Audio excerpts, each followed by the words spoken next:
Well, for more, let's turn to Wu Changqi. He's professor of strategic management at Guanghua School of Management at Peking University. He joins us from Denver. Professor Wu, welcome. Thank you. So China is the second largest economy in the world, the biggest trading partner for 7 of the 12 countries in the TPP. Why isn't China part of this agreement? I think China takes also some measure to open his economy, but in a measured pace.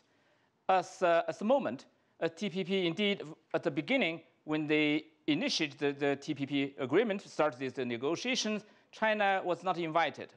But of course, as just reported, US and Japan, they want to reach some trade agreement.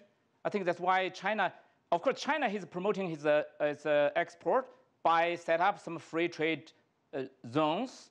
And that as an experiment.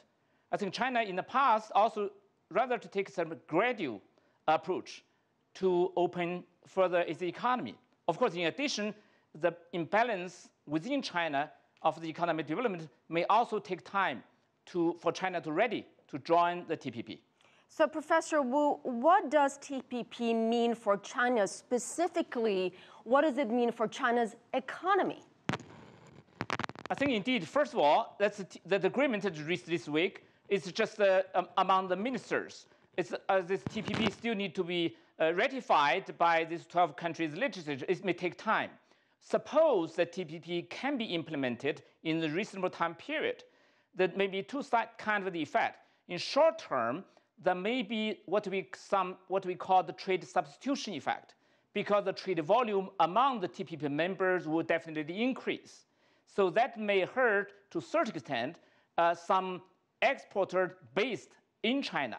That would cause substitute effect. But in the longer term, I think it's an integrated, freer, growing economy, more freer trade would benefit China on several grounds.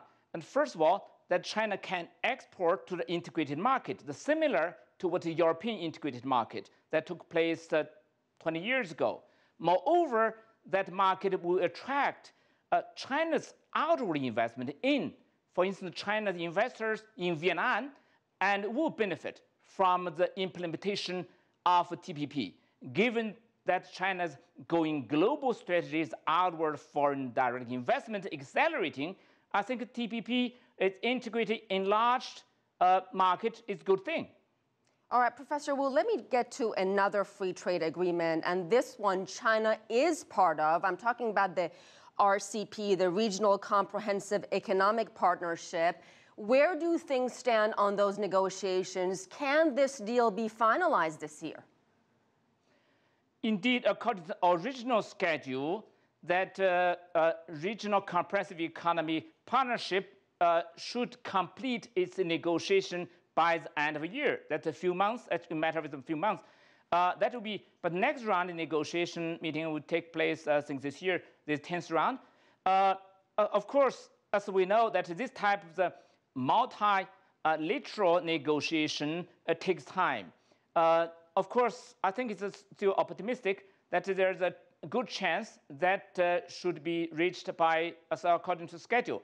It's of course that there may be also some possibility of technicality that may extend the negotiation somewhat, a little bit. And Professor Wu, we're running out of time. Quickly, can you tell me if China was invited to join the TPP at some point, will China do it? Of course, of course.